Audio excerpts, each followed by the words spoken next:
Have you been between a rock and a hard place? Or have you been between doors that are being shattered and you are in between? You are wondering what to do, whether to wait for the next door to open or to remain there and sink.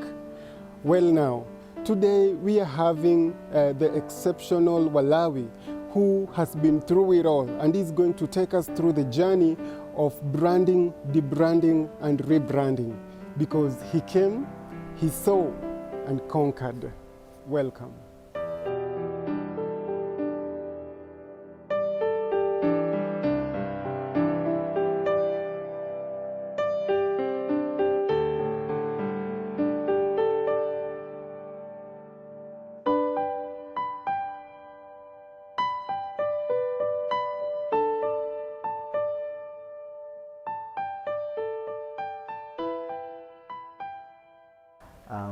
Walawi goes by a number of nouns as Kevin Anthony Kibore Mulwenye. Those are my official names on my ID. Yes, and probably I don't know what else, maybe AKA or also known as Walawi is what has been known out there because of what the role I play in art and entertainment industry.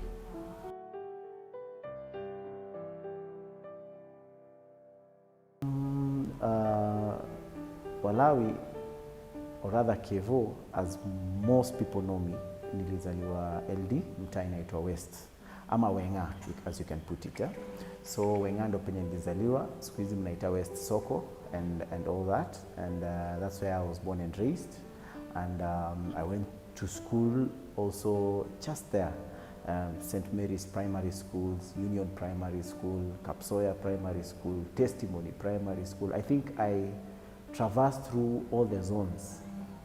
I do not want to put any story to that, but basically just because of either where we were living at that point and the school that is most accessible to me at that point. And of course I had a high school life where I went to Nandi County and I was in Kapsoya Boys. Later after that, I had a passion for music. At the same time, I was looking at sports, a very serious basketballer at that time. And I also pursued and tried to see which is the best way out for a career. And I settled in to become a clinical officer. So I went to medical college and studied clinical medicine. And when I was done with that, I came back to serve now the public as a clinician. In the midst of that, I got married. And after that wonderful union, the music that was in me came out, you see, and I decided to pursue my music during that time so that I can actually build on that. And so through my family life and starting my nuclear family, I really based on doing my music aside the clinical job, because I met some wise person, Mohenga fulani akaniambia, Kevo, you know, a talent always complements, you see, your career. So I knew what was going to add the icing on the cake, which is my clinical career, is my music. And it is also a very good outreach tool in anywhere we go in terms of doing maybe health workers outreach programs and all that. So music comes in handy as something that can even the ground so that you can sell anything that you have to sell at that point. So basically, that is me through education and through what I've been able to do in terms of my career and the music. So technically that is what I can say. Kevin is a clinician. Kevin is an artist also at the same time, yeah. And being an artist, it means I can voice issue through my art or through my clinical job, basically. Yeah.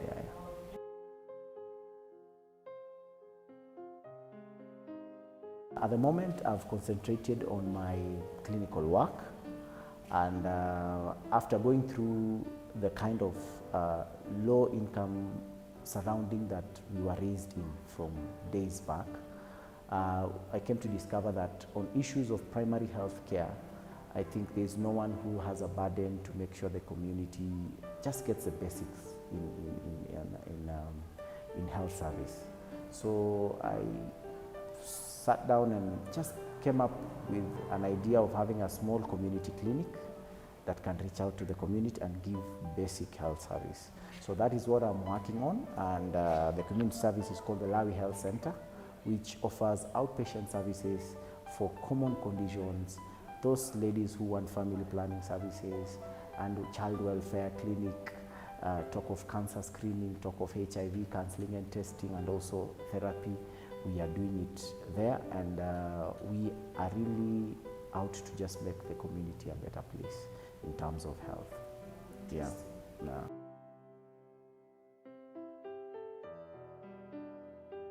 So Walawi Records, like I told you earlier, probably when I was going through college, I had a very good time. You know, when you're in medical school, every focus is into developing yourself intellectually in terms of medicine. And you really have a very small time to develop your talent or your skill. But during that time, I got very serene moments to do lines of songs. So I did so many songs in written. And I never thought about how I'm going to develop that in future, but I just kept them there because I knew I was into church and I was into ministry. And from that point, after college and I got married, then I met a very wonderful lady in my life who came across my archives and got the songs and told me, hey, bwana mkubwa, na vile unafanya worship, mbona usifanye hizi wimbo? So inspired me to do the songs, and through it all we had organized some, during our youth days we had organized meetings from one meeting to another in a bid just to sharpen ourselves in talent competitions and all that. So through my college life I'd really tried to develop my singing. And after college life, I tried to interact with other people to develop that talent through competitions, through other forums, conferences and all that. But again, the clinical thing was still with me because that was now what I had gone to school for, and I was now getting into the public sector and see how to do that health service in public sector. But then, like I just said, when I got married, I got someone to push me to do the music.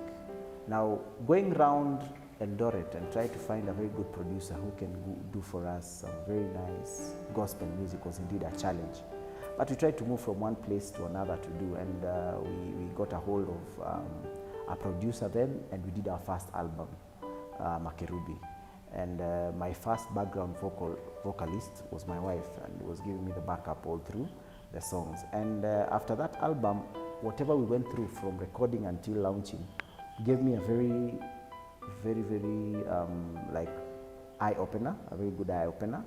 I discovered that for a musician to grow, he really needs somewhere he can be calm enough to actually maximize on his art potential. And whatever we were having then, I was not seeing any studio that has the time, has the resource to raise up an artist. So that is when I sat down, and after the first album we did, I came up with, being now an artist by the name of Walawi, come up with a studio that can actually reach the artist and raise an artist from grass to grace. So that is where Walawi Records came from. That after my first album, I was able to see the gaps that the entertainment industry and recording industry in Eldoret had, and I wanted to give a solution to that, where we can have a talent house that can actually produce and nurture talent and bring it. And that's where Walawi Records came in.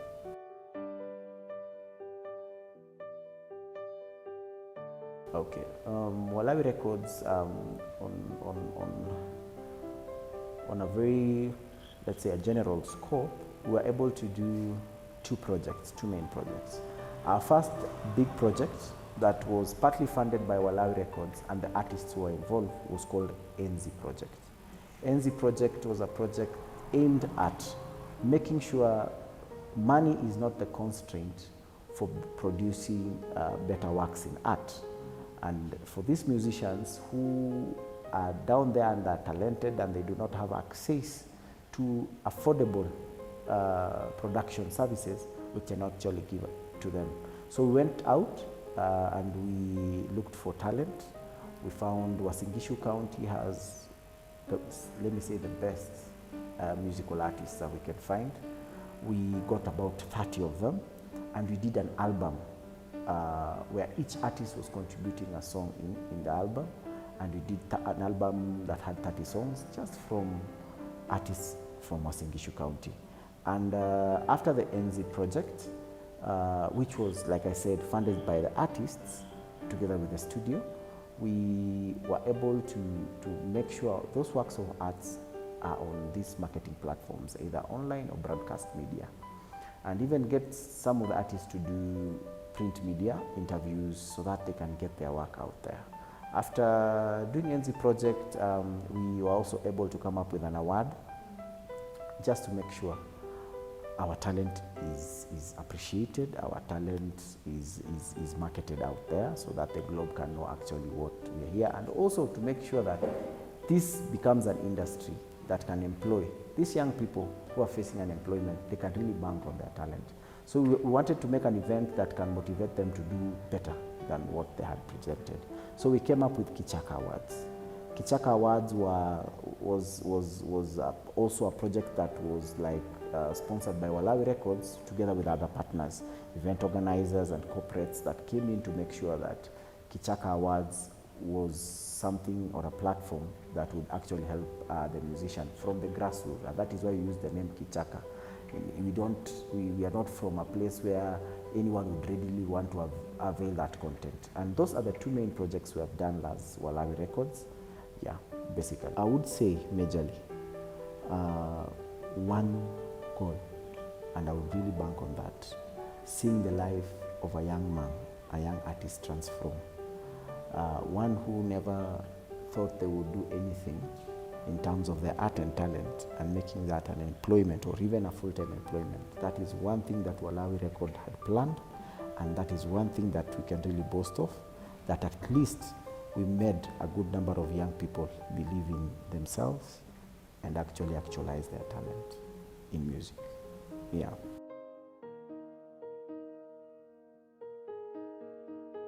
Walawi Records is in the hibernation phase. And by hibernation, it means most of our works of arts and promotions are not out there.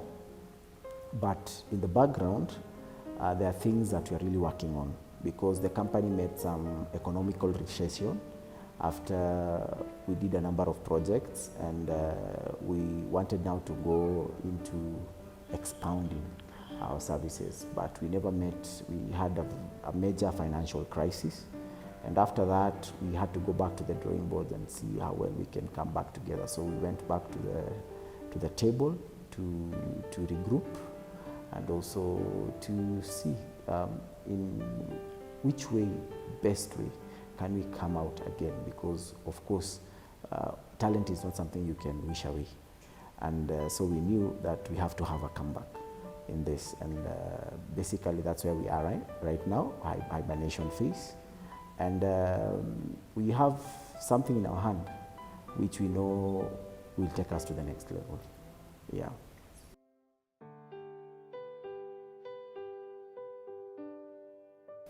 It builds a lot of anxiety in you, because you really want to become, but you're not seeing yourself reach that level. In entertainment, there is a lot of stakes that are always kept for future, or whatever you stake, you're banking on that thing will mature, and it will give you something better. But you see, in our entertainment industry, we are really dependent on seasons. And you can bank on a next season and it doesn't happen. It is good we are doing this interview at a time when people have gone through something and they really know that seasons can change and tables can turn, and that is what happened to Walawi Records. We really were aiming for something big and to expound in the entertainment world, but at one point the resources that we were banking on never came through for us. So we overcommitted, and we were not able to service what we had committed for. So we could not hold up to paying our staff. You could not run your bills and all that. But now you have to come back put the company under receivership, so that as we are in hibernation phase, we are trying to see how well we can come back and do that. But technically speaking, the weight, being the burden bearer, you really undergo some challenging time, because you're going through so much of self-reflection. Oh, what did I do wrong? What did I say wrong? What have I not done, and all that. And you go even into isolation, because now, you know, for an entertainer, it is about image. And you see, when you cannot even afford a plate of fries for 2 or 3 of your friends, as you discuss, and coffee, then watasema sasa na huyu jamaa, what can he offer us and stuff. Even wale wasanii wenye wanaweza taka uwa promote, unasema msee ameisha, msee hakuna kitu tunaweza mfanyia, basically that. But through it all, you put your trust and hope in God, because all these things you are doing under the umbrella that God has a perfect purpose and plan for all of us. Yeah.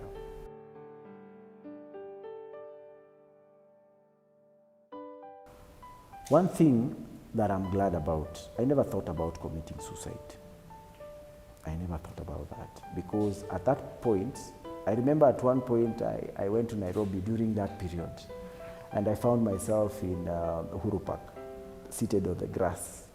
I was really thinking about my life. You know, I've left the company in Eldoret, I've gone to Nairobi, sat on the grass, and thinking, now where are we heading after this? What am I doing? But one thing I thought about is that this just has to be. It's either we make it or we make it. It doesn't matter what I've been through, what I've failed, what I've not achieved to do, but I have to come back again. I have to really just hang on what is there and do it, because what comes to your mind is that you can never do this again. This was a terrible mistake. I cannot try it. I cannot. All the negative thoughts will come to you. Negativity, a lot of negative energy. You'll battle with that. Whatever is positive within that is so small, but you just have to hold on to that small thing, that small hope, that small light that you see at the end. You just have to grasp on that and push on, basically. Yeah.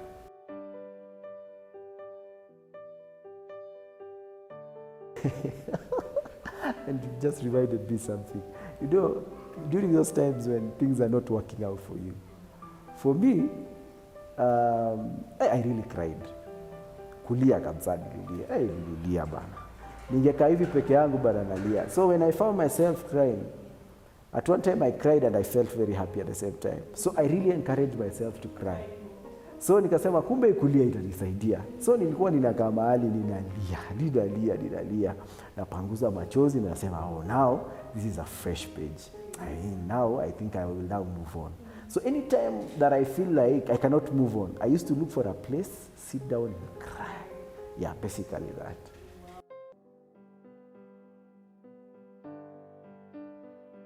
Wow. One, you have to play what we were once taught in biology, camouflaging. You have to learn camouflaging skills. You really have to avoid negative energy. People who cannot motivate you, people who cannot talk good about you, you just have to avoid. People who are pushing you too much to deliver what you can't. And through that moment, you really try and make sure you don't get too emotional in public. Because either when they push you, you like either cry in public and they'll wonder now you're breaking down, you're losing it now and all that. And also you have to look at, sometimes when you have your own pressures, you tend to project it to people.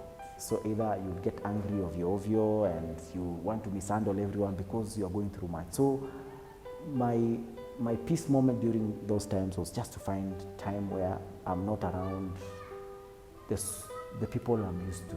So I just look for a new clique, a new environment, something that can give me just new inspiration. Yeah, basically.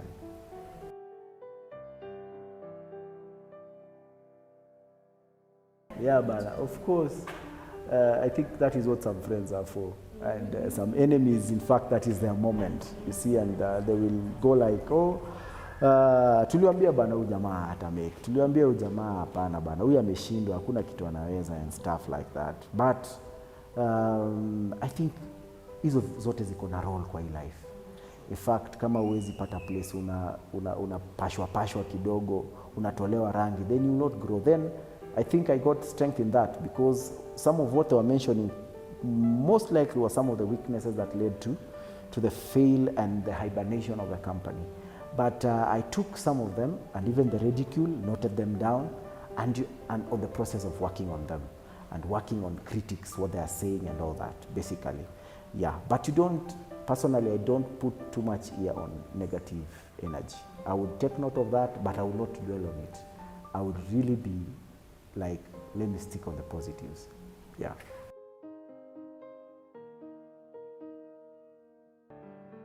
Now, I think I have a good number of those.